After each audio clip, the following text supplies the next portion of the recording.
Hey, Symposium listeners, have you ever listened to our A Song of Ice and Fire coverage and wanted to chime in live with your thoughts? Or wanted us to cover a property of your choice? Introducing the Symposium Review Contest. The contest is open now and closes on August 31st, 2026. Here's how you can enter. Leave us a 5-star review on any podcatcher and send us a screenshot to earn an entry. You can leave reviews on as many platforms as you want, and each screenshot counts as an entry. If you want an extra incentive, every review you submit on or before April 30th, 2026 will be counted as 2 entries. If you win, you get to pick one of the following 3 options. Option 1, join us for an A Song of Ice and Fire wrap-up episode after we have read A Dance with Dragons. Option 2, get us to watch or read or otherwise consume a piece of media to cover on the podcast. Option 3 is the same as option 2, but you get to also be on the podcast episode with us. We will have a minimum of 2 winners. One winner will be the person who earned the most entries, and a second winner will be chosen through random draw. If interest is high, a third winner may also be chosen. So folks, get those reviews in on or before August 31st, 2026. We look forward to chatting with you in fall of 2026. And now on to the episode. Welcome to A Song of Ice and Fire Symposium. My name is Nav, and my pronouns are they, them. And my name's Harmit, and my pronouns are Hershey, like the chocolate. And this is A Dance with Dragons, chapters 41 and 42, The Turncloak and the King's Prize.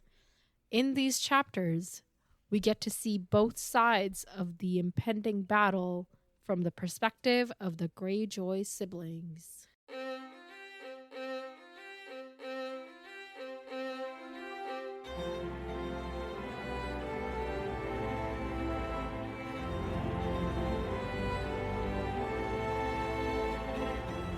Welcome to the podcast, everyone. So, Harmith, who died in these chapters?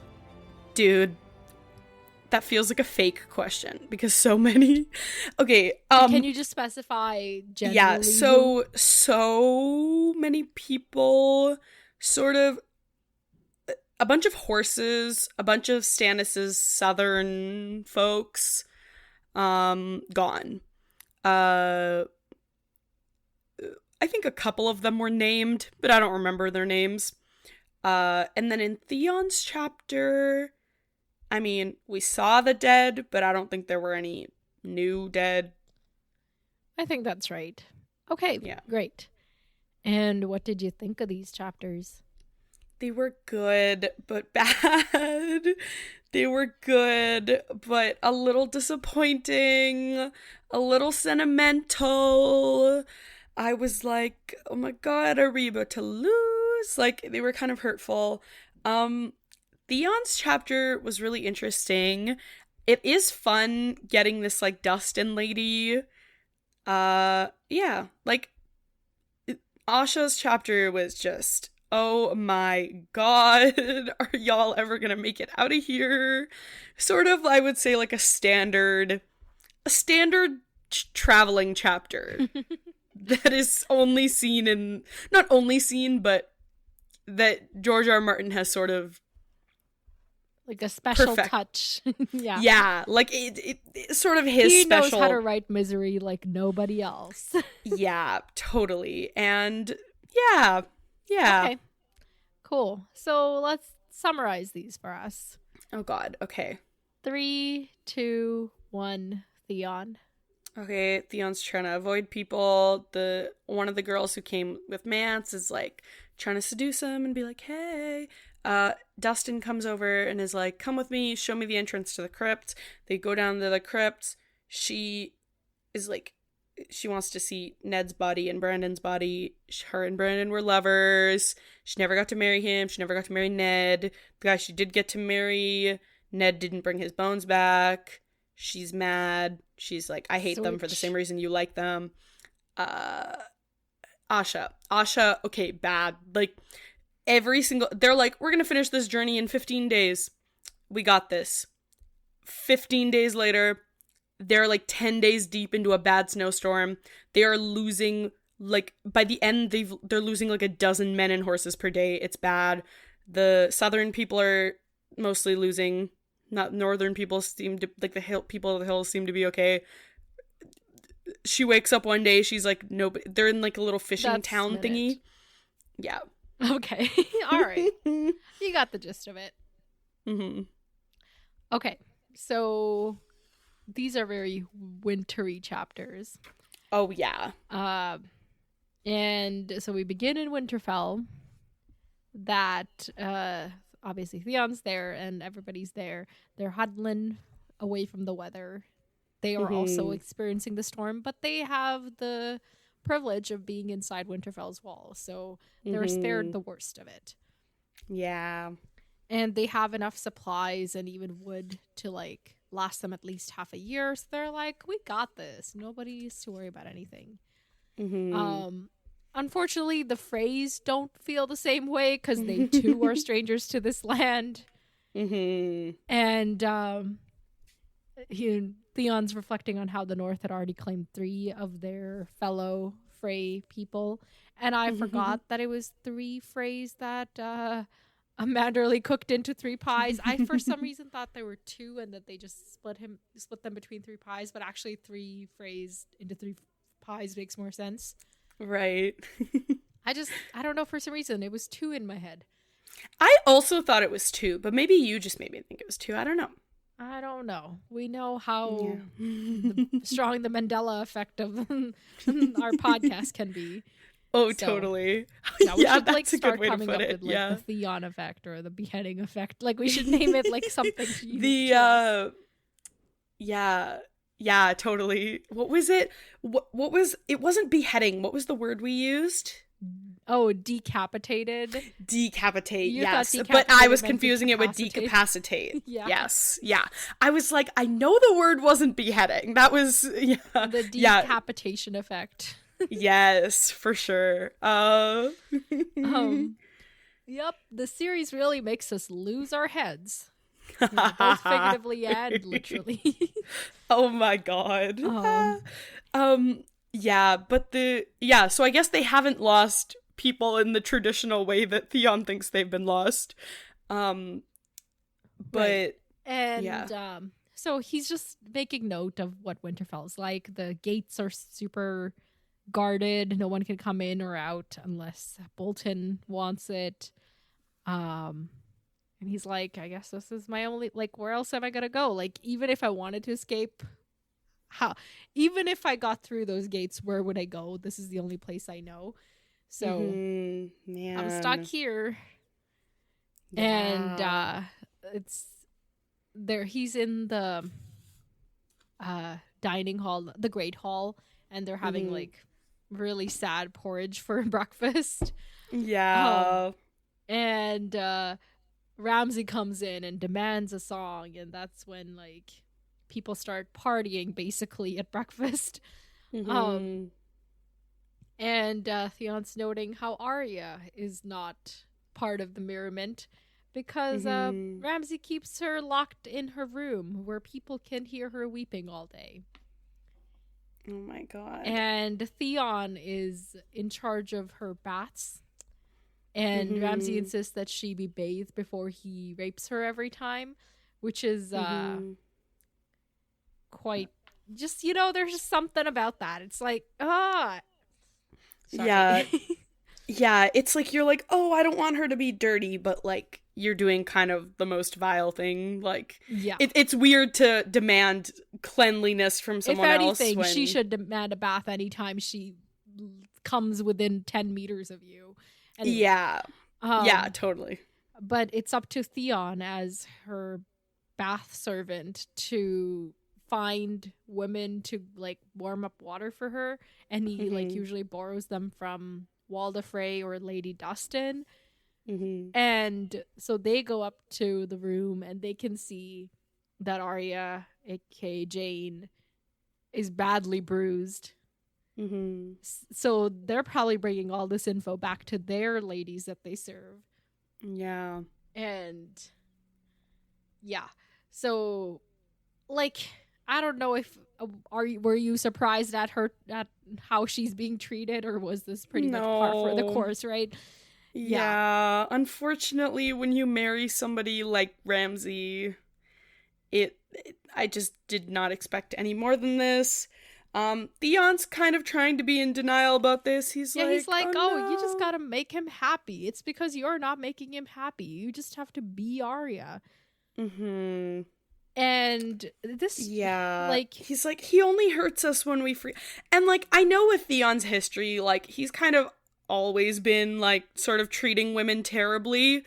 But I feel like this is almost like the one instance where I'm like, even if he wasn't like, even if he hadn't already shown himself to be like kind of a misogynist, it would, like, this is kind of the only place where like, hold on, what am I trying to say? This is the only situation where I would expect somebody to have his thoughts regardless, because his sort of like, not status, but like his current well-being, I put in air quotes, is kind of dependent on her being the one being tortured rather than him. Right. So it's like the one time where him thinking these things is like more than just his misogyny. Like, it really is like, oh, well, you're being tortured, I'm good, you know? Like, yeah, because Ramsay's got a new plaything.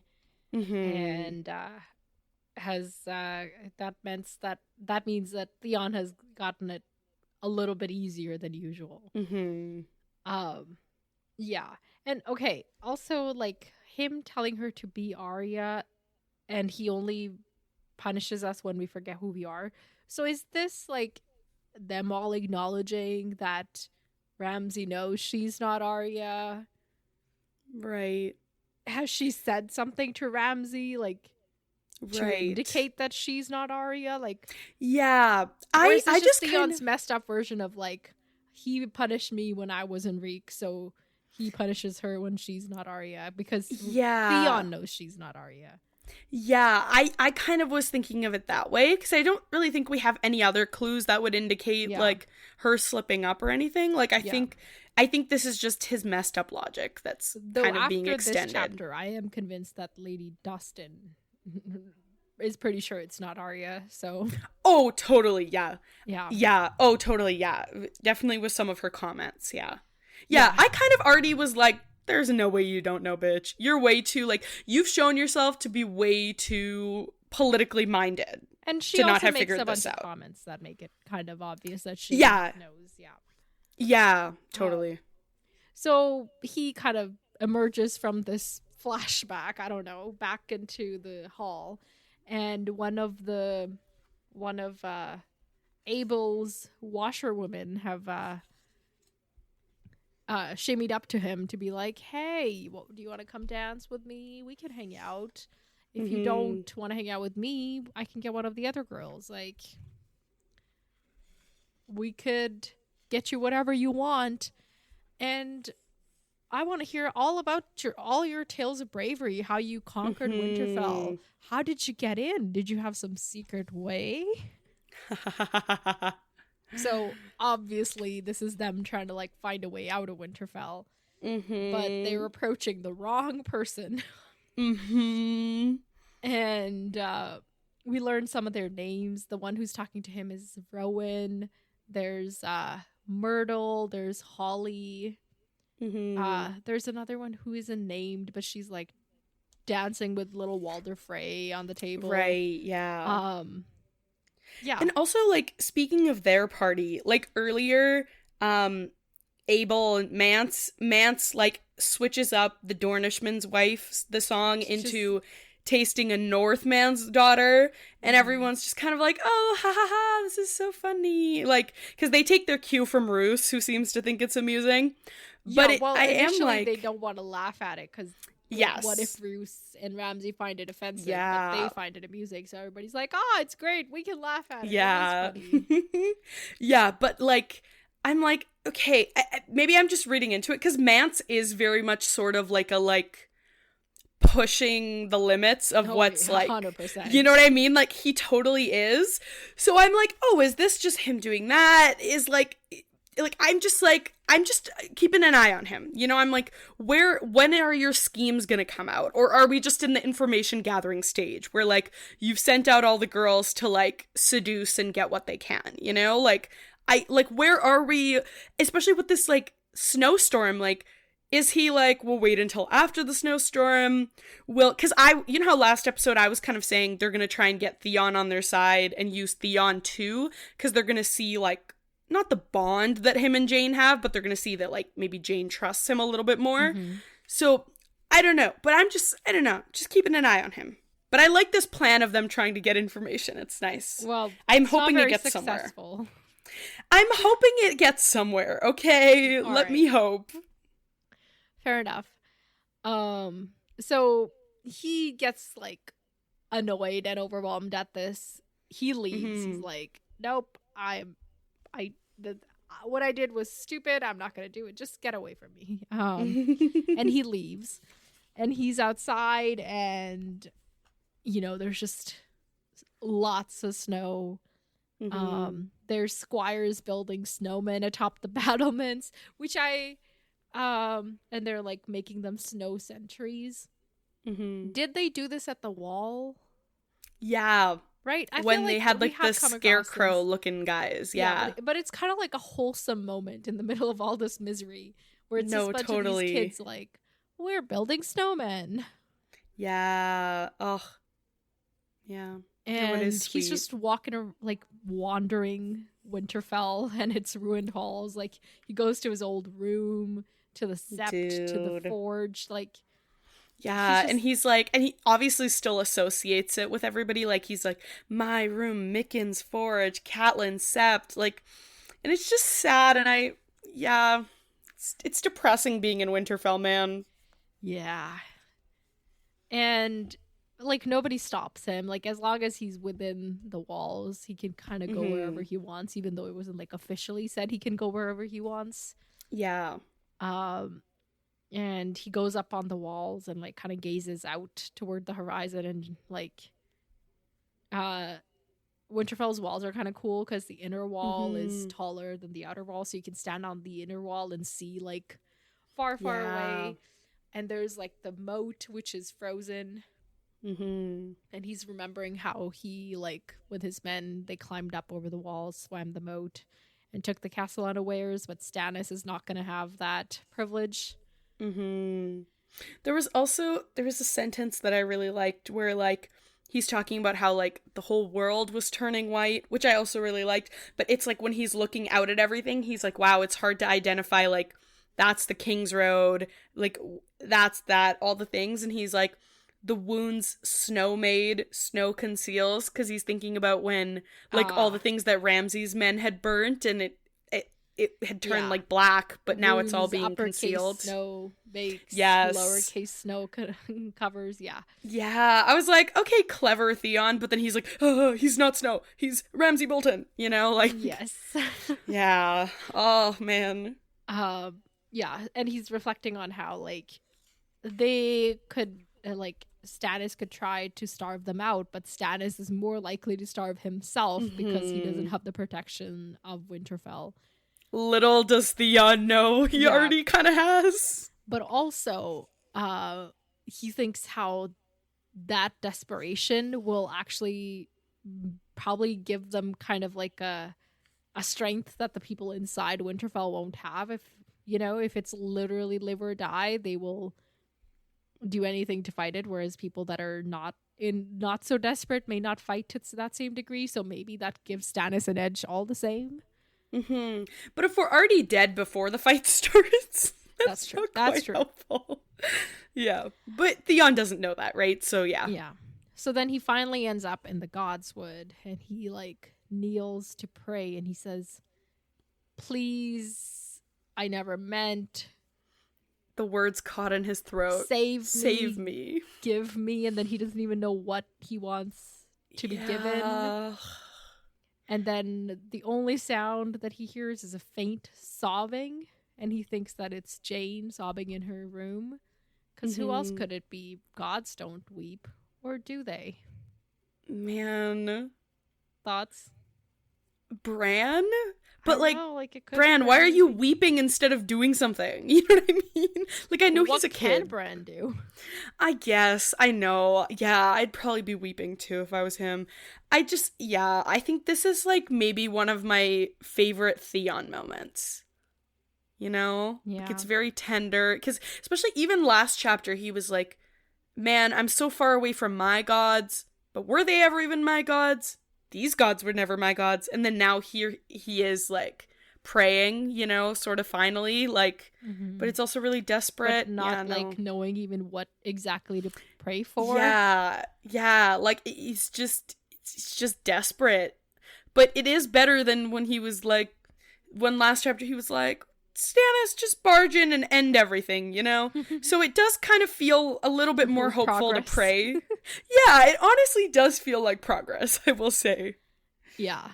So he says that the sound of the crying is too painful, so he leaves. So he's like, I think he has to understand that it's not Jane weeping, right? That he's hearing. And also that leaving the Godswood and going to the castle isn't going to make her weeping go away. Like, you're getting closer to her rooms. So is he thinking that this is just the sound of her weeping echoing in his mind because it's so constant generally? I think it's more like, because he says, like, as he's leaving, there are ghosts in Winterfell, he thought, and I'm one of them. So I think it's like, he knows it's not Jane. It's the same delusion, not delusion, but it's the same, like, desperate delusion, I guess, that's like, no, Ramsay Bolton, not Ramsay Snow. Like, I think it's like that, like, the way he's being, like, programmed through torture, part of it's that, like, it's gotta be Jane. Because you know how him being at Winterfell, it's like, okay, he got to Winterfell, and now he's finally referring to himself as Theon, right? Like, every time it says Theon, and in his thoughts sometimes he's like, no, it's Reek, it rhymes with leak, but, like, he is finally Theon at Winterfell, which he wasn't before, right? So that's progress. So I think it's another just, like, I think, like, he's been here for so long, like, he's gotta realize the power of the North, and, like, he's gotta have had some sort of weird experience with, like, you know how all the characters would be like, I feel like the Weirwood's looking at me. Like, maybe this is just something he's used to, or something that he kind of, like, is chalking up to just Winterfell. Yeah. Or maybe it's the castle itself that's weeping. Yeah. Or maybe it's like, like, he is like, yeah, sure, maybe it's like an old dead guy here, I don't know, something. But I think also he's just not questioning it because he's so programmed to be like, the only thing that's real right now is Ramsay's hold over me. Like, gods aren't real, they've never done anything for me. So I think it's like, I don't think he actually everything. It's kind of everything. But also, I have another thought. You know how at the end they go down to the crypts and everything, and it's like, oh my god, the spirit isn't resting because the spirit's swords are gone, yeah. Whatever. I'm like, oh my god, maybe the spirits are crying. Maybe it's not just Bran. So it really is the ghosts. Yeah, maybe. Could be. That would be interesting. Yeah. Okay. And then, so he leaves back into the yard, and this time the squires are now making, like, lords, snow lords. Yes. There's, like, a really fat one that's clearly Manderly. There's Lady Dustin. There's a Harwood guy. And they are also making one of the Umbers. So, like, at least the kids are having fun. Yeah. And yeah. So I think at this point, it's like lunchtime. So that was like breakfast. He's wandered all morning. Now it's lunchtime. He sits down to eat some stew again. And we hear that two of Roose Bolton's scout have come back through the Hunter's Gate, reporting that Stannis' advance is slowed to a crawl. And LOL.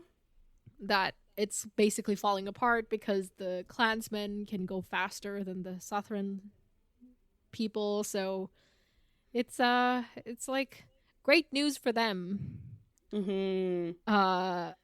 And once again, the washerwomen are right, and up in there, one of them, like, coaxes a sword from Sour Allen and mimes slashing Stannis, or Stannis slashing Snowflake. So, like, they're really familiarizing themselves with everybody. They're just like becoming like a staple in the castle. You know, we see them hanging out with people, we see them dancing, we see somebody, like, making out and or having sex out in the yard later.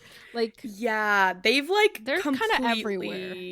Yeah, no, they're like working overtime. Yeah. Which yeah. dedication. And also I'm like, what if Sour Allen's drunk and then he just doesn't notice you just take the sword? What if you, I don't know, then you got a little weapon too. Like if you get so used to them just, coaxing your swords away from you, before you know it, they got all the swords and you're left just drunk in a corner thinking about what happened. Like, I don't know. That is definitely interesting. Okay. And this is where Lady Dustin summons him. And what she says is, I want to go to the crypts. My people have been trying to find the way, but they can't. They have been unsuccessful. And Theon's like, sure, I know the way, but there's nothing down there. And she's like, nothing down there? All my favorite Starks are dead. They're all down there. What are you talking about? LOL. So they get wrapped up, and because they have to go outside to go to the entrance to the crypts. And it's in the oldest part, kind of close to where Bran fell. And Theon has kind of like a thought about that. The gods could not kill Bran, no more than I could. Yeah, and which then is he's like, oh, it's weird how Bran might still actually be alive. Mm-hmm. Little do you know, Theon, little do you know. Little do you know you might have just interacted with him like 3 times in the last couple chapters. Yeah. So they go down the steps and, you know, they're super worn, it's cold, it's dark, but it's not any colder than it ever is. Like, it kind of retains the same temperature no matter what time, what the temperature and climate outside is. So at least, like, that's actually pretty good. You know, if you have to endure winters, maybe you can hunker down there. Right, yeah. Because it's chilly, but it's not, it's gonna kill you chilly. Yeah. Although, if it's dead, and then there's, like, White Walkers, and then you're surrounded by dead bodies that's not gonna be the greatest. Yeah, that is scary, isn't it? Yeah. Is there, like, could that happen? Like, I don't know. Because they're so old, right? Is there a freshness required in order to be made? And you know what I mean? Like, I don't know. I don't think we know. And also, it's interesting. So they talk about how, like, the crypts go on, and like the further down you go, the older they are, and they go to the newest level, and the newest level still has like a row of the kings in the north, which were hundreds of years ago. So the oldest levels go presumably thousands of years, right? Yeah. And so I'm thinking, thousands of years ago, maybe the Starks also knew about the White Walkers. Why weren't they burning their dead then? Why were they burying them? Or are they, like, so confident that these granite tombs will keep them entombed? I don't know. Right. But I did have that thought. And then I was thinking about one other character that is also buried at Winterfell, but not in the crypts. Do you remember Sansa's wolf lady? Yeah. So when Ned had to kill her, Cersei wanted her pelt, but Ned was like, no, I'm not allowing that bullshit. She is a creature of the north and she deserves to be buried in the north. So he sent her body up north to be buried in Winterfell. And I think we hear from one of Bran's chapters that they, you know, received the body and that it's buried somewhere. So there's like a, you know, ladies buried somewhere, either in, I don't remember exactly where, maybe in the Godswood or something. But say there's White Walkers. Will Lady also be? I don't think so. Here's what I think, right? I don't think, like, I feel like White Walkers can't come and just, like, sniff out, like, I don't think there's, like, a detector that's, like, dead person buried here. Like, I feel like, I don't think they have but if they come, I don't actually know either. Do you know what I mean? Because I feel like she would need to be uncovered for that to happen. Because I feel like with the crypts, like, I know, you know, even in this chapter, like how hard it was to actually even get to the crypt's entrance and whatever. But like, let's say they leave the door open or something, right? And then like the White Walkers get in there, and like that to me even seems more plausible, because like the door could be left open. But I just don't think that there's like a sense for, like, I feel like if anything, they can probably sense like a living body. And they can't do like a everything dead within a 1 mile radius rise A detector. now. I don't think so. Not even that they need to detect like rise but now, they just right? like do a spell and that anything that's dead nearby I comes to don't life. think so, because they're more zombies than like the leader of the zombie. You know what I mean? I'm not making sense, but like I think that they're just kind of like robotic in that way. Like they can just do what they do. I don't think they can like. I don't think they have like specific functions other than just like instinctually kill. Yeah. Yeah, but okay, remember when we saw them in the prologue? They like talked. They were mocking the guy. But I guess I'm thinking that's more right. Like I think you're right. Like they're not completely automated, because like we heard, like some of them do retain like the same enemies, and like you you look at someone and you remember. You're confusing them again. White Walkers, the others. Whites, zombies. Okay, so the ones who could like remember who their enemies and stuff were. Well, we don't know if they remembered who their enemies were, but John is like the whites, aka the zombies that came back to life, knew where Mormont was and how to go get him. Okay. So they retained some of who they were when they were alive. The White Walkers, we don't really know anything about them, other than yes, they're kind of the power over the whites. Yes, right. That they can talk and seem to have like autonomy. Okay, cool. Okay, then I think that maybe with the White Walkers, that could be an issue. Like maybe they could do like a rise up everybody spell. But yeah, I guess I'm just hoping we don't get there. Yeah, I don't know. This was all like reminiscing. I was just like, there was just a lot of like crypts and burying. Yeah. No, totally. And then later in Asha's chapter, the corpses like of the people that just die on the road, they're just leaving and them. They're just leaving them there. Yeah. I was like, y'all are all about the fire. I guess it's hard to like build fire, so they're not even trying to burn the dead bodies, but it was weird. Yeah, especially near the end where they're like, yeah, it like they say it is hard to keep a fire sort of thing. Like, but they definitely should have been doing it at the beginning when that wasn't really an issue. I don't know. Yeah. But yeah, I think also I wonder if maybe like the old gods, not gods, the old kings of like thousands of years ago, like maybe there is some sort of spell or something where like everyone who's buried there is safe, or like something. Like I feel like they would have thought of something, you know? I was just thinking about like all the overall, because like the free folk know to burn their dead. Yeah, right. So like they have retained that knowledge. Yeah, but maybe Winterfell is just safe from that kind of stuff, so we don't have to worry about it. Let's say that's it and move on. Sounds good. Yeah, so they're walking down, and Lady Dustin talks about how Arya's always weeping and that Roose is not pleased, and dressing her in gray and white serves no good if she is left to sob. So like the dressing her in gray and white, that also tells me that, you know, she thinks that she's not actually Arya. And she's talking about how the Northmen they feared the Dreadfort, but they loved the Starks, and they're not going to stand by this. And and then Theon's thinking, yeah, I don't doubt that Lady Dustin suspects that this is not Arya, but even then, yeah.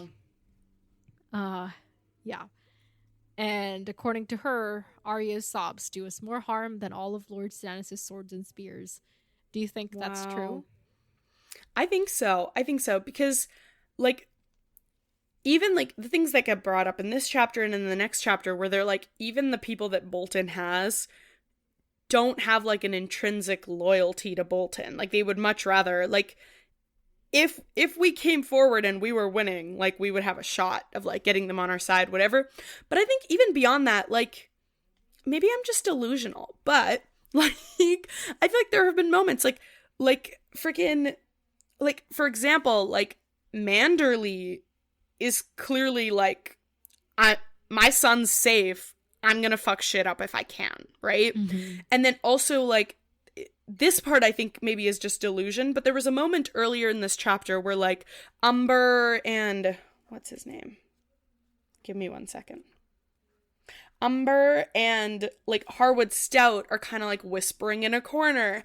And like I just feel like even though they're doing all this feasting and doing all this stuff together, like Mm-hmm. there does seem to be kind of a clear division between the Bolton's men, the Frey people, and like the northern people who are just there because they have to be versus actually Bolton's people. Like, do you know what I mean? I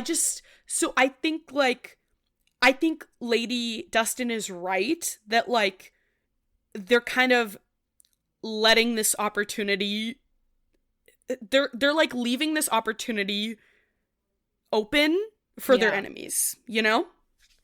Yes, that makes sense. Okay. So they continue, they finally get to the level that is the current level, I guess. They go down it on one side, it's all the latest kings in the north. And then it's all the lords after the king in the north, and Theon's like remembering the names come back to him, one of which is Theon Stark. I think I mentioned at one point. Hey, did they name him? Why did they? No. Do you know what I mean? Then why did he end up with like a Winterfell name? Maybe Balon really thought Theon Stark was really cool back in the day. I guess, yeah. I just was like, I didn't know they named him or like why, but that is interesting. Yeah, he does say that the Theon Stark is his namesake, so. Right, yeah. I just was like, I think his parents why? named him, or more likely Balon Greyjoy named him, but for some reason he liked Theon Stark. I don't know. Damn, okay. One of the kings is missing his longsword. And Brandon Stark and Rickard Stark are also missing their swords. If you remember, Bran and party took those. Like, Osha took one, Hodor took one, and I think maybe, what's her name? Mira took one. Oh, okay. I couldn't remember, but I was like, it must have been one of them, right? Yeah. And like, even if it wasn't them, I was thinking maybe maybe after we left, Osha and Rickon, like, maybe they... Yeah. Yeah. Oh, I don't think it was the squatters, though, because I feel like this shit was so hard for them to get into now. Yes. You know? True. Yeah. No, I know they took at least 2 swords, but I think they might have taken all 3 of them. Wow. Okay. Interesting. Yeah.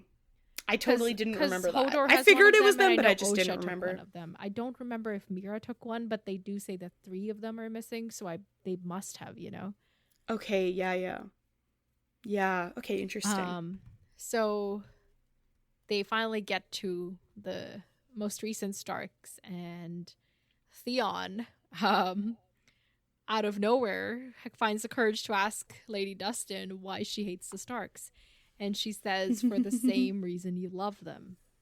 Wow. And Theon is like, and she asks, why is it that you love them? And Theon thinks for a second. He's like, I wanted to be them. And she says, and never could. You and I have more in common than you know. So she talks about how she hates the Stark so much that, like, when Robb called his banner, she sent as few people as she could. Yeah. But still, like, enough to save face. At that, she, had people on the inside, and she saw just how much Theon, like, served Robb until he betrayed him. Yeah. And so they're, taking a look at the statues of all the Starks. And she gets into this whole story, because she says, like, she talks about Brandon, and he's like, oh, you knew him. And then she gets into this whole thing about he was a real... What's a good word to describe him? I don't know. What are you asking? like a playboy. Is that a thing? Right. Yeah, yeah. Playboy is Playboy, fuckboy, yeah. So he had been fostered at Barrington with the Lord Dustin of that time, but that he liked to ride so much that he would go over to House Risewell all the time, and that her father would welcome him and would have been happy to marry me to him and all of that stuff. And that he was the first person that she ever had sex with. And he loved a bloody sword, apparently. Yeah. Which, yeah. And I guess the Playboy is coming from all the comments about him keeping his sword sharp. Or do we already know that he's a Playboy? Like, is that something we knew? Because if we did, I forgot. Well, I don't know. I don't know if we know, but I just get that's the vibe. You get the vibe, like, right? He goes to all the lords' houses and sleeps with all the daughters, kind of thing. Right. Okay. Yeah. I don't know if that's like 100% true, but that is kind of the vibe I get. No, and that like makes sense. Being, I agree like with a that. bloody sword is a beautiful thing, and right. Yeah. You know, all of that. And how disappointed she was when he was going to marry Catelyn, but then her dad thought that she could marry Ned, but of course that also ended up working out differently. And then Lord Dustin went to fight in Robert's rebellion, and he could have sent some of his other people, but he wanted to be honorable and fight himself. Yeah. So she gave him the best horse from her father's herds, and he swore that he would come back on it when the war was done. But when the war was done, Ned returned the horse, but not his bones, because he died. And you don't remember this, but he was one of the guys that was at the Tower of Joy with Ned. Wow. So he died there and was clearly buried somewhere there. And yeah, so he didn't. He was like, he died an honorable death, but he's been laid to rest in the Red Mountains of Dorne. And she's bitter because he brought his sister's bones back. And she's like, what I want is to feed Ned's bones to my dogs, which is like a weird, like a really petty thing. Like, totally. Especially, like, I understand being like, wow, so you could bring yours back but not mine, but also, like, it's not like he, like, stepped on his bones. Do you know what I mean? He still gave him, like, a respectful burial. But it's like you took my, I get it, but, like, there's a difference between what you would be doing and he would be doing. Yeah. But I get it. Pettiness never comes from a place of logic. Like, I get it. I'm petty too, but... Yeah. And Theon's like, what do you mean his bones? And this is where she reminds us that Catelyn had sent the bones to to Winterfell, but because Moat Cailin was taken over by the Ironborn, they never really got here. But if they ever emerge from the swamps, they will get no further than Barrington, she says. Wow. So that's her whole plan. And then they leave, and she says, if you tell anybody what I said, you will die. Or like, or else. And he's like, I get it, don't worry about it. Like, yeah. The or else has been tortured out of me, so don't you worry about it. Yeah. So no, girly, wow. Because, okay, so I will say I did predict this. Yes, I was like, I think she wanted to marry Brandon. But also, like, she really hates Ned. Yeah. Girly's so bitter. Oh my god. It's, like, fascinating. Like, she is a northern character that we never knew anything about. Like, I don't... And there's like, so much lore. Passing, yeah, but... Totally. Yeah, she really hates the Starks. Yeah. So, but does that, like, then extend to Arya, or does it not, because she thinks it's not Arya anyway? Right. And I think she definitely knows it's not Arya anyway, but I think it does extend... so different from love? I don't know. Okay. No, but I do think it is like obviously, if it was Arya, she would hate her. But I think even though she knows it's not Arya, it doesn't, like, for example, because of it, because of her pretending to be Arya, like, she's like, she still gets to, like, be in charge, whatever, / with Ramsay, whatever. Like, I feel like Dustin does, like, not Jane. Okay, hold on. What am I saying? Even though she's not Arya, like, Ramsay still gets that seat because of, like, the fake lie, right? Lady Dustin is on the side of the Boltons anyway, so. Right. But I don't think she's gonna, I feel like, I don't know. Like, clearly, I feel like she has greater ambitions too, just like Bolton, right? Mm-hmm. So I don't think, I don't think that Jane not being Arya means that she likes Jane now. You know what I mean? Like, I think she still is like, right. Okay, if this girl was out of the way, then the Boltons wouldn't have this seat. Like, I think those thoughts are still in her mind too, you know? Okay. Yeah. Interesting. That took me so long to say. Predictions, like, I don't know. I also just have one more thing to bring up. When they're in the crypts and they're, like, telling the tales, I think it's so fun that there was a Stark and, like, Casterly Rock, like, that teamed partnership against Greyjoys. I'm like, wow, that's so not the current state of things. Yeah, but that happened even more recently than that. Like, during Balon's first rebellion, the Lannisters were on the side of Robert as well. Yeah, but that's different. That was on the side of Robert, not on the side of the Starks. They weren't like, hey, Starks, we stand with you. It was like, oh, we're on the same side? Okay. Right. Does it say the Lannisters of Casterly Rock? Or it just says Casterly Rock, who made common cause with Casterly Rock. Back in the day, because the Lannisters are Andals, but the Casterlys were the first men rulers of Casterly Rock. So it might have been with them, not with the Lannisters. Okay. Was that long enough? Was that really long ago? They don't give us a timeline. Okay. Okay. I guess, yeah. I just figured this was more recent because they're still on the upper level. Like, not more recent, but, like, still, like... I guess that's true. But either way, yes, it is interesting to note. The Mance, Able, Washerwoman, Spearwives... plot, is it gonna are they gonna be able to do anything? Not right now, because I think this storm's pretty bad, but I feel like also, like, they know winter, so maybe that's something they can figure out. Like, if anybody, because you know how Theon's like obviously Theon knows winter-ish, but, like, even he's got nothing on them, right? So I think maybe not right now, because even Theon's kind of looking out and he's like, wow, treacherous out there, but, like, maybe in a couple weeks before they head out, you know, they can get a scheme going before everyone leaves, like, sort of thing. Anything the Boltons and party will do to oppose Stannis, or will they just hang out and let Stannis be opposed by the weather?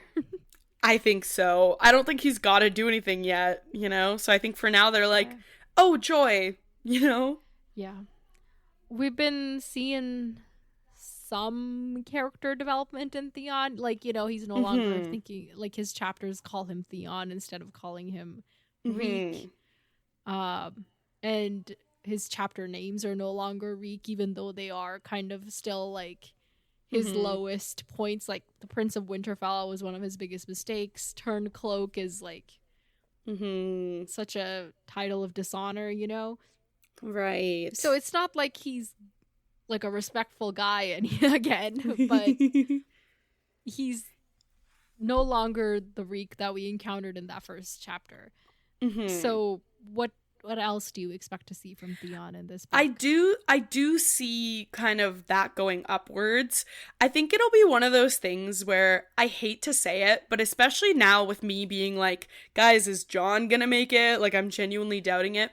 I think Theon's gonna be one of the ones where you're like, man, of all the characters who could have survived, he survived. Like, you know, I think Theon's gonna become one of those for sure. Theon's going to be the Stark King in the North Somehow. Don't even Stannis predict will that. come across him and he'll be like, you were Stark sword, they'll No, not close enough. Absolutely not. But I think even Asha is like, no matter who wins this, my brother's not likely to survive it. Yeah, which is kind of scary. But I think he will. I think he'll be one of the few that makes it.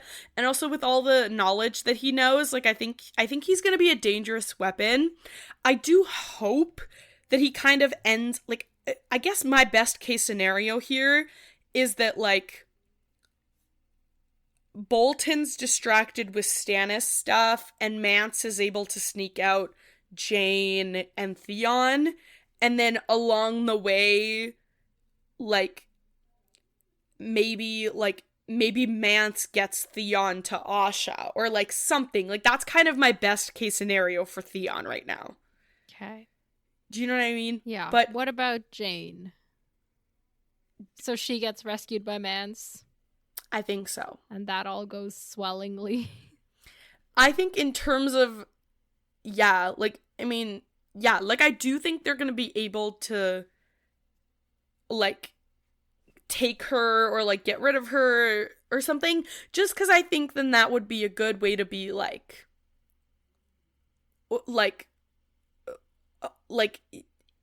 because they could be like, well, Ramsay's still the heir because they got married and blah, blah, blah, and she got stolen. It wasn't her own choice, whatever. But it does kind of put a damper on things because it's like, she's dead. Your hold on, like, it would be a reason for, like, if somebody wanted to take this seat out of Ramsay's hands, that would be a good development for them, right? Like, if Stannis wants to install someone else, or so I do think that will happen because that'll be a good way to kind of get Ramsay the fuck out of here. Okay, so if the North people find out that Arya is, like, you know, Jane is dead, and or not Arya and or At escaped all, or like any of those things, will they still be motivated to attack Winterfell and want to do that? I don't think so, but I just don't know if they'll find out in time, you know? Okay, like, enough. Maybe that'll be, like, and maybe that's something, like, Mance could do, because, especially, like, Mance is there, he's hearing the talks, whatever, right? So maybe, like, but also, like, Stannis literally wanted him to die, so I don't know if Mance is gonna be motivated to help Stannis by being like, hey dude, you don't actually need to do this anymore. We got her, you know? Like, So I don't know if Mance would even be motivated for that information to even get out, or if it would just be a quiet escape and then Theon ends up at the wall with Jane. Like, I don't know. How will Rhysand or Ramsay, how will the two of them react to anything like that happening? Bad. I feel like they'll be like, yeah, I don't even know. What do you do when something like that totally happens underneath you? Like, they'll probably send out people. They could probably also, like, knowing them, they'd probably be like, okay, if the fight with Stannis isn't happening, then, like, how do we still get rid of Manderly? Because he's still clearly plotting something against us, whatever. Like, so maybe it could be like, okay, who stole Arya? If it was your people, we're holding you hostage, whatever. Like, we're gonna get Cersei to, like, I don't know. Like, I just feel like one of the ways they'll be able to make the most of Jane getting away would be, like, punishing Manderly for it, or, like, pinning it on someone else. Do you know what I mean? Like, right. So, yeah. Okay, cool. Let's move on. Okay, so the King's Prize, aka Asha, who is alive and not quite thriving though. Yeah. They have left Deepwood Motte, and she is part of the, like, baggage train, like supply train, and she, like, rides one of the carts with Alysanne Mormont, aka the She-Wolf. No, She-Bear. Sorry. Different sigil. And Stannis's plan is, like, to present, like, you know, win Winterfell and present her as, like, a look what I can do for the North, follow me type thing. Mm-hmm. And they've got like, they've got the vanguard, they've got the other people, they've got the baggage train, they've got the rear guard, they got scouts, they got the whole thing. Mm-hmm. And it's only 100 leagues of forest, 300 miles as the raven flies, and 15 days as they keep repeating. Man, this shit got so annoying. And people are talking about how Robert would have done it in 10, blah, blah, blah. Mm-hmm. And this is the guy who says that is Lord Fell, whose grandfather had been slain by Robert at Summerhall, and somehow this had elevated his slayer to godlike prowess in the grandson's eyes, which this I was loved. so funny. No, that was so funny. I was like, your grandfather is spitting on you right now. Like, yeah. And Justin Massey's like, better not say that to Stannis. Otherwise, he'll have his marching nights as well as days, which is what John, if you remember from one of his chapters, he was like, that's what Robert would have done. Yeah. But Robert, apparently, like, from what we hear, knew how to motivate people to follow him in a way Stannis hasn't quite figured out yet. Mm-hmm. And Asha's like reflecting back to when she kneeled in front of Stannis after she was captured, and how at that time she took her father's advice that like no one ever dies from bending their knee. He who kneels may rise again, blade in hand. He who will not kneel stays dead, stiff legs and all. So she took the L, kneeled. Yeah. You know, she also do what got you an will. ankle injury. Yeah, spare my men. She's not thriving. Yeah, and only 9 of her people survived. Yeah, and at least all the named people survived. Yeah, Carl and Triss for 2 of them, and Crom is the other one.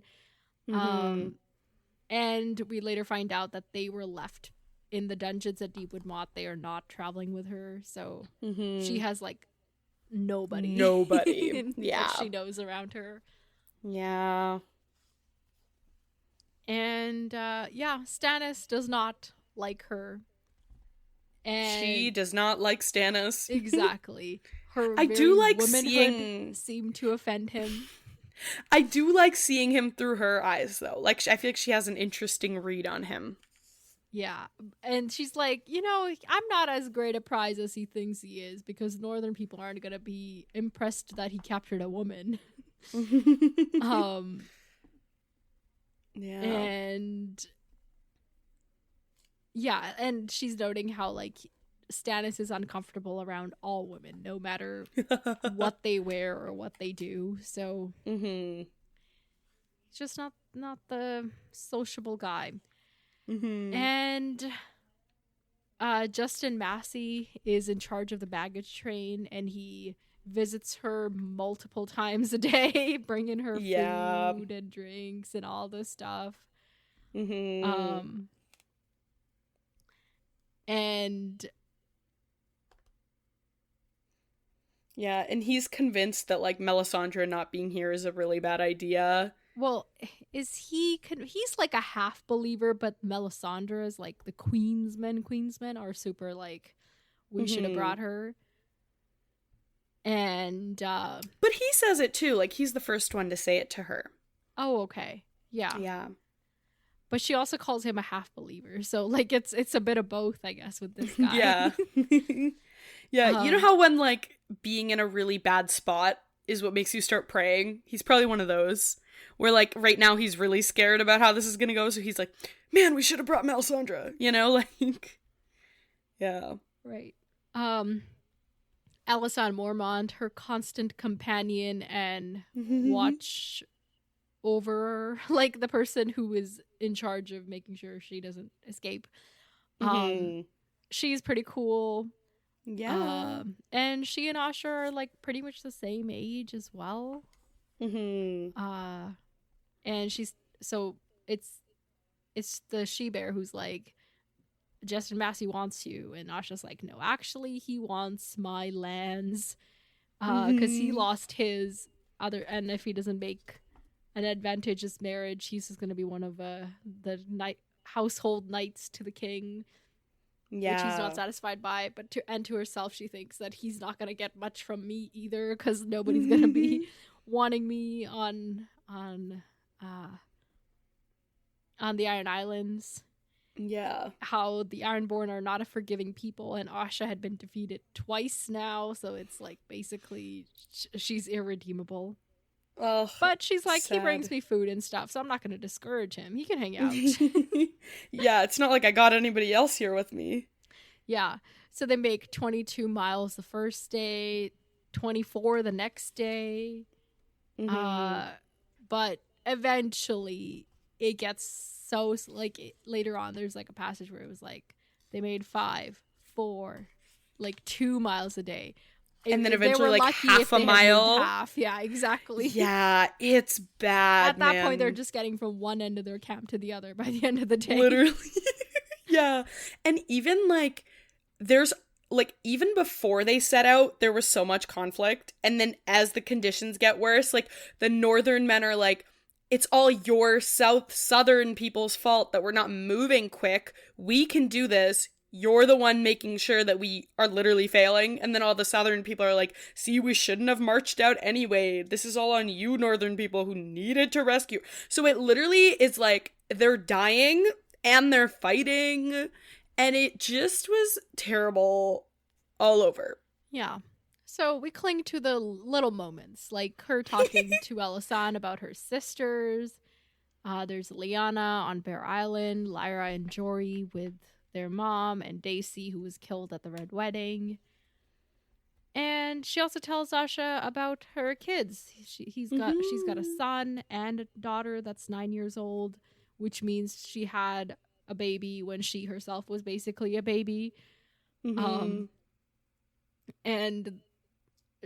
so she's like, yeah, I was young, but it's better than to wait too late, which is now a stab at Asha. She's like, who cares? And Asha's like, so you're married? And she's like, no, my children were fathered by a bear. Sorry. a werebear. Like a werewolf, but a werebear. Oh my god, cute. Don't you know that Mormon women are skin changers? We turn into bears and find mates in the woods. Everyone knows this. Now, let me tell you one of those wild, wild, wild theories. Oh my god, okay. I'm listening. People theorize that her kids were fathered by... what's his face? Oh my god. Tormund. What? Because he claims to have had sex with a bear once. Are you kidding me? So people are like, obviously she's a she-bear and he had sex with a bear, and their island's kind of close to the wall, so he could have totally swum over one time. And that's so funny. That's so funny. I do love the idea of that. Yeah, what's funny is I totally forgot his name, like completely blanked on it for a whole minute there. Oh my god. Iconic. Yeah, it's one of those just, amusing theories. Yeah. So they continue on their way. Asha recognizes some of the landmarks because she had come this way when she tried to convince Theon to return with her, but he didn't. Oh, also, like, their conversation, I feel like it didn't end in, like, a sweet way, but it was, like, kind of like a, like, wasn't a satisfying conclusion, but it was good anyway, because, like, Asha's like, yeah, and you guys are such good fighters, but then Alisan is like, yeah, we're good fighters because we had to fight you, Ironborn. Yeah, because I feel like before that, it was like they kind of started off with this like animosity, and then they kind of get to know each other, but then they kind of like, I feel like it was a good way to like not resolve it, but like address the elephant in the room. You know what I mean? And I feel like it kind of helped their relationship, because then even later, like, at the beginning of the chapter, Asha's like, man, she snores so loud, she's so annoying. But by the end, she's like, oh, it's kind of comforting, Yes. So I liked them. Yeah, I want them to be BFFs forever. Even though they barely tolerate each other at this moment. Yeah, at this current moment. Yeah. So the tensions are growing high, and as the storm gets worse and their going gets slower, things are going bad. And the Queen's men keep urging that they should burn somebody as a sacrifice. And Stannis has said no because half of his army, at least, is people who do not believe in the Red God. So if they see them sacrificing people, they very likely will abandon him. So he has refused so far.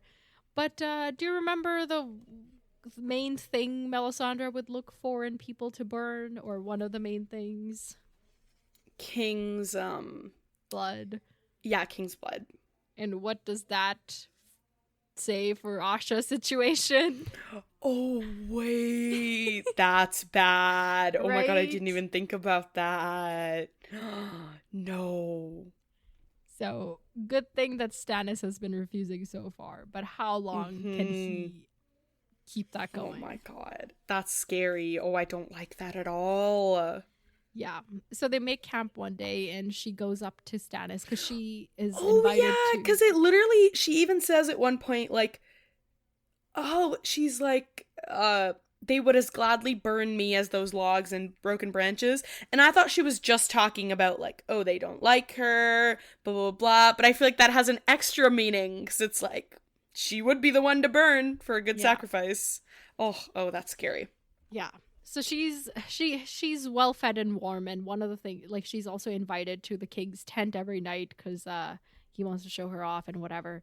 So on one of the nights when they make camp, she goes up to him and begs him to let her, like, be free of her chains, and that she promises that I will not run away. Your brother was famous for getting people on his side that had once been his enemies. Make me your man. And obviously to this, Stannis must say, the gods didn't make you a man, how could I? And then he just kind of stomps off, and just Massey's like, you should not talk to him about Robert. And even Asha's like, I should not have talked to him about Robert. Like, why did I make that comparison? And she thinks about how, like, this is a very little brother trait of his, and how, like, amongst her brothers, she had observed the same. A little brother may live to be 100, but he will always be a little brother. Yeah. Wow. So they're having food. They get obviously the highborn get the better food than the people, just the regular people do. Yeah. So that, like, that, even though they be suffering the brunt of it. Exactly. And then they continue, but as the storm continues, the host starts to come apart because the clansmen are much more acclimated to this kind of thing, and they also have what they call bear paws, but we may know as snowshoes. Yes. So they can walk on snow, like the OG snowshoes. Yeah, and they've got snowshoes for their horses too, but the southern horses don't want to fuck with anything like that. So the southern people are much, much slower than them. And the northern people are getting frustrated because they're like, we got to get to Winterfell and save Arya. Can you get off your asses already? And the southern people are like, we are off our asses. We're barely surviving over here. Yeah. Tensions be tensioning. Exactly. And at one point, they, like, pass over a frozen pond because it's so covered with snow they don't realize it, and they, like, 4 horses, 3 teamsters, and 2 knights sink with the thing. One of them they pull out, but it's Harward Fell. Oh, I think this is the guy who was who was like, Robert's so great because he killed my grandfather. Right. Yeah, and but even though they save him from drowning, he dies from hypothermia that night. So it's just bad. And they're the Queen's men's mutterings for an offering to the Red Grog to get stronger, and it's all looking real grim. Yeah.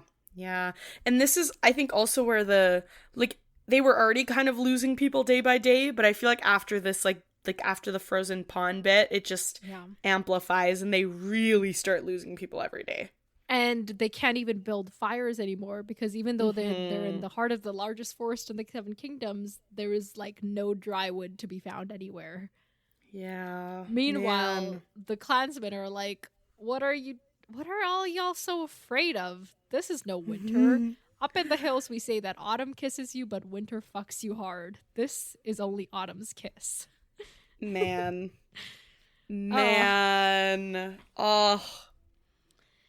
And the horses and the common people obviously are the ones who suffer the most because they have the least resources, and the horses are bearing the brunt of the labor.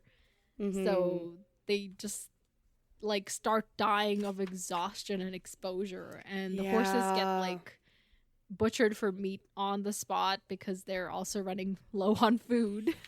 Man. Yeah, and Asha makes this little comment about like being comfortable in her chains, which I thought was like a fun little wordplay. Yeah. And it's getting so bad that even Asha is like praying to the drowned god. She says she prayed so fervently to he who dwells beneath the waves as ever the damp pair had. Which we know is pretty which is like, intense. Also, Stannis was like, I'm not burning people, just pray harder. So then she goes and prays. It was kind of like, I was like, oh, okay. Yeah. Somebody took that to heart. No, totally. She's like, y'all's gods ain't working. Let me try mine. Let me try the phone call. Yeah. And then every day, it's so bad that all the captains have to come and like give Stannis a reporting of how many died, and like every day the count gets bigger and bigger. The cold count, they call it. And 100 leagues from Deepwood Motte to Winterfell, 300 miles as the raven flies, 15 days, and then on the 15th day they had crossed less than half the distance, dude. And frozen corpses stretched back behind them, buried beneath the snow. Which is when I was like, why are y'all just leaving them there? And then on the 20th day of the march, she is freed of her chains because one of the horses pulling her cart dies and they don't have a replacement. Oh, God. So they have to pull the cart apart and she has to walk with her broken ankle, which... Oh, just God. And she's just counting on it to get cold enough that it'll be numb and she won't feel the pain. Which is one way to go about it. Yeah.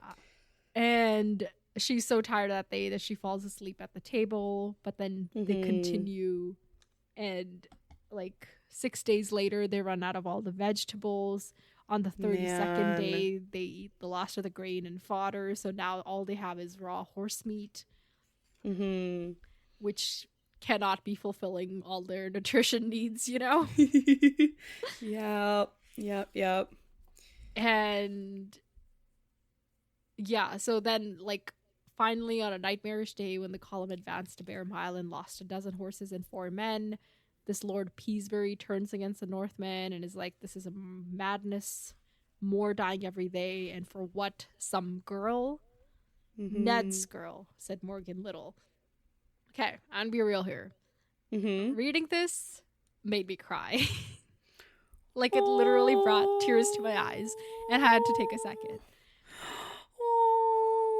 Yeah, isn't it so nice to finally see people, like, willing to die for the cause, you know? And I think this is a good time for us to talk about. This is, like, a conversation okay, I think we're gonna have this conversation many times, but this is the beginning of the conversation, okay? Okay. I've been trying to have it. Which is to discuss the influence of Ned. Even though he is long dead and was like, we criticized heavily all his moves when he was alive. Yeah. Especially people have this conversation like in comparison to Tywin and how he was this brilliant mastermind, but once he died, everything fell apart because he didn't actually leave anything that people could hold on to. Whereas Ned, he was kind of stumbling through his moves when he was alive, but he fostered this sense of loyalty that even though he's long dead, there are people that are willing to go through this and fight for his little girl, you know? Yeah. Yeah, no, that's nice. Like, Tywin's, like, just, like who's the mastermind in the long term, you know? Yeah. Whose influence actually carries and lasts. Yeah. Like, what does it even mean to be influential? Like, the one who we thought it was, his empire has, like, completely collapsed. Yeah. His kids are absolute shit. Like, nobody cares for any of them. All they want is, like, what they can get from them. Whereas the people behind Ned are doing all this, not to get anything out of it, just out of loyalty to Ned, who is long dead. Wow, right? I'm gonna cry. And, having all that context made me cry. Like, when it came to this, I'm gonna cry. Wow, that's a really beautiful way to look at it. Right? Yeah. Yeah, especially, like, comparing those two in particular, because it really is, like, Tywin, like, working his whole life for that, and then for it to all go away. And even, like, the way it went away, like, your own kid, and you're on the toilet, like, you know? And then with Ned, it's like, there's somebody searching for every single one of his kids. Yeah. Oh.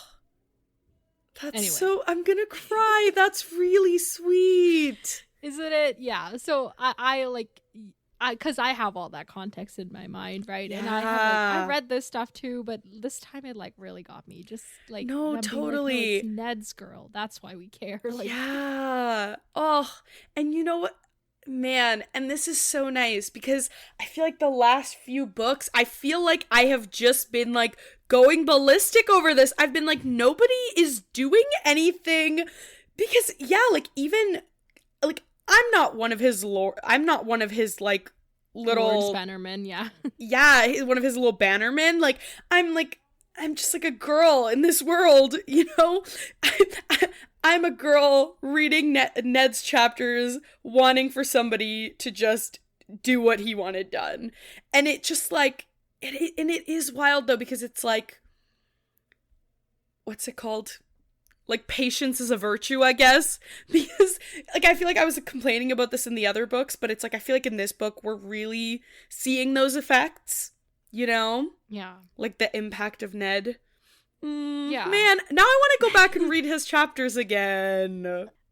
And you should, honestly. Like, once we finish this book, I highly recommend that you do a reread, and I even more highly recommend that you re-listen to, or, like, listen period to all of our recordings. Oh my god, of it. I'm definitely gonna do that.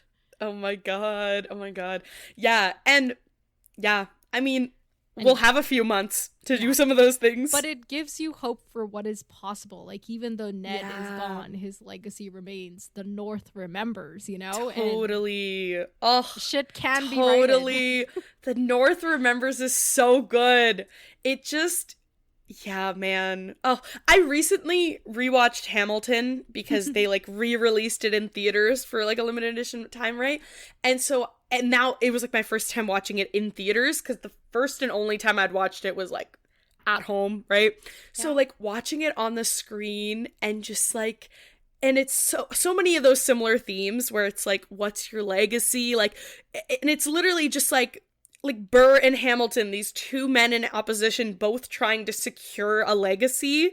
Yeah. And it's, like, just seeing the ways that unfolds and, like, how sometimes the areas of your life where you didn't even try is what secures your legacy. Mm-hmm. But, like, same thing here where it's, like, the things that Tywin neglected, like, loving his kids, blah, blah, blah, like, even the way that he died was a direct product of the thing that he was neglecting, you know? Yeah. And, like, whereas, like, Ned, like, you know, it's just, yeah, wow. Yeah. And as Beautiful. somebody who like personally gives zero shits about legacy, like I don't want to I don't care about leaving a legacy. I just want to live my life while I have it, you know? Yeah. This like so I care so much about this. I guess that's a trope that I care about in books that I don't care about in real life. In real life leaving a is legacy. Yeah. You know, yeah. And I also really like this because I do care about leaving a legacy, but not in like a I want to build an empire way, but in like my impact on people. Like I want there to be ripples of my actions, and I want like the people that I love who are still alive after I die to see my legacy in that way, which this literally is. It's like Ned's impact on his people, you know? Yeah. Yeah. True. Oh, anyway, this is so sweet. So we'll talk more about that, I'm sure. But I did just want to like bring up why this made me cry and all the thoughts behind it. Man, that's beautiful. Oh, by the way, Morgan Little is the guy who fought her in the woods by a deep wood motte and kept yelling cunt, and he came to apologize for saying that during his battle lust, which is really not for trying to kill her. Honestly, I respect that so much more than if he'd apologized the other way. Do you know what I mean? Yes, no, I agree. Because it's like, well, yeah, she was your enemy. Of course you were trying to kill her. I am all for these Klansmen. They're amazing. I just love them. No, totally. Oh, man. And because he's the middle child, they're like middle so little. They call him middle little. Yes. Which is so funny. Oh, icons, legends. Yeah, and Big Bucket Wall says, y'all are, if we should have, like, by now we could have rescued her if it weren't for you prancing southern jackanapes. Didn't piss your satin britches at a little snow. And I love like, you that. call this a little snow, meanwhile he's up to his ears in snow. Yeah, I love that, though. It's so, like, because, like, yeah, we live in a place where winter is bad. And then, like, whenever other people in, like, warmer climates in Canada are like, oh my god, it's so cold today. It snowed a foot and now we're closed. Like, schools are closed. Literally. No Meanwhile, traffic allowed. And literally. It's because they don't have the infrastructure to deal with it. And even here, like, the southern people, it's not their fault that they're not used to this. But it is kind of It's funny. Like, yeah, they're the butt of the joke. Funny. It's fine. And they should be, because we're the ones who have to suffer more, okay? If they don't have to deal with the snow, they can take the laughter. But no, this was funny. I was like, go off. Accuse them. Yeah. And the Peaceberry's like, do you want us all to die? And one of them is like, winter is almost upon us, and winter is death. I would sooner my men die fighting for Ned's little girl than alone and hungry in the snow, weeping tears that freeze upon their cheeks. So he's basically, their philosophy is like, we're gonna die soon anyway, may as well put it to use, you know? Wow. Yeah. And this is also really interesting, like, because I'm just thinking about, like, last Theon chapter when, like, Bolton made that toast too, where he was like, a lot of us, we're old, we're not gonna make it through the winter, let's toast, whatever. So it's like seeing what they're doing with their remaining days versus them, you know? And it's also, like, there's also a parallel where, like, all North people do understand the reality of this and just accept it. Like, it's just a fact of life. Yeah, totally. So finally they get to this abandoned crofters village that's between two lakes. And there's not much there. There's a few huts, a long hall, and a watchtower. But they decide to make camp there for the night. Yeah. And, you know, they can fish, ice fish in the lakes, and so they're excited about that. And Stannis is like, fine, go ahead and fish, but first light, we're leaving. And yet when light came, the camp woke to snow and silence. And Asha, like, peeks out of her tent to see just like, the storm has gotten 10 times worse. Everything is just covered and buried in snow. And it is obvious that there is no movement happening today. Or potentially anytime soon. Yeah. Stannis Baratheon's host sat snowbound and unmoving, walled in by ice and snow, starving. Mm-hmm. And that's the end of that cheerful chapter. Dude. What, They're fucking screwed. yeah, do you think so? Well, I just, like, here's the okay, and, like, we still haven't even caught, like, Umber and Karstark and them, where were they gonna catch up? Where were they gonna join? Somewhere along the way. I don't think they specified we'll meet you at this bend. Right. Like, I don't know. Right, okay.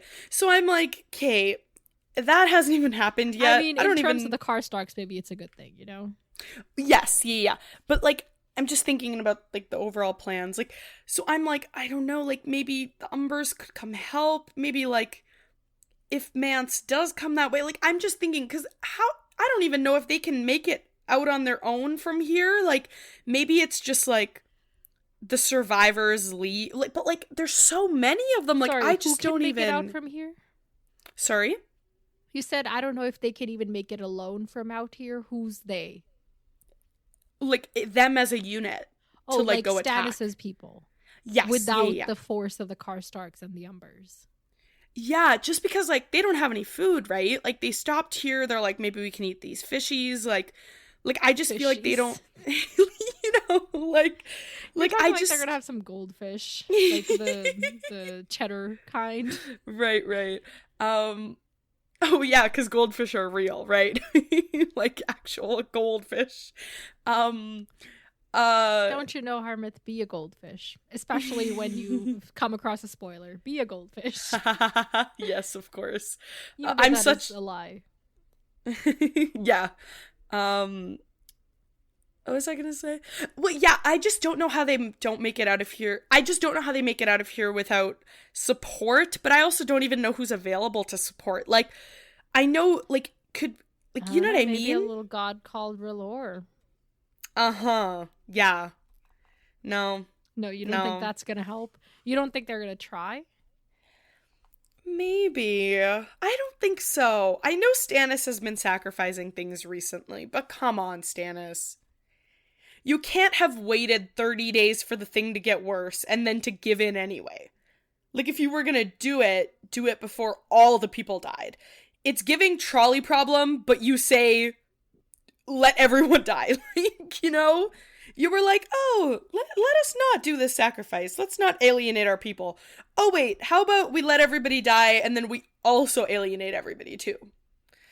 I don't think he will. I want to have more faith in him than that. Okay. Don't give me that face. Don't give me that look. I have no face. I am faceless. I'm a faceless man. I work with Arya. I mean, no one. LOL. Yeah, I don't know. I'm like, can we call up? I don't know. I'm like, who even is nearby that could help them, you know? Oh my god, you know who they should call up? Even though she's, like, so far away, I think, because she's much more south. Catelyn! Oh, like a zombie Catelyn. Okay, Lady Stoneheart. Yes. Or, I don't know, she's go call up... her own things doing, though. So. Oh, totally, yeah.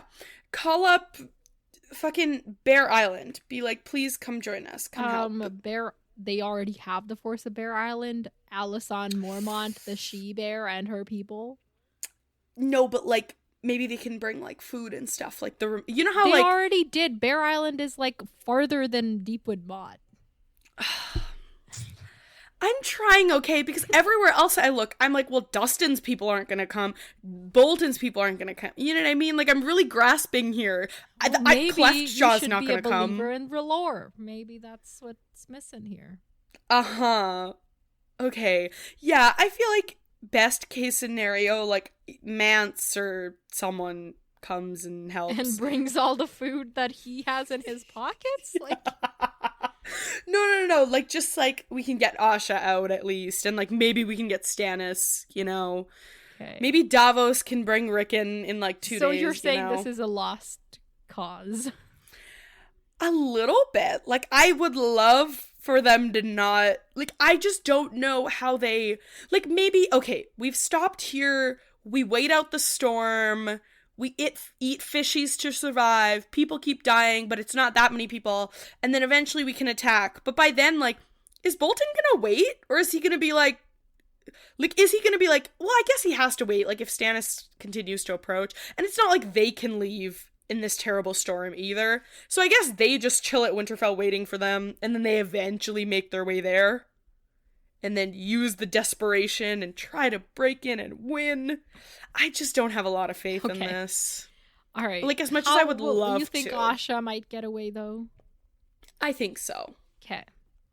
Will she marry Justin Massey, and will they live happily ever after and have their once upon a time love story? I strongly doubt it.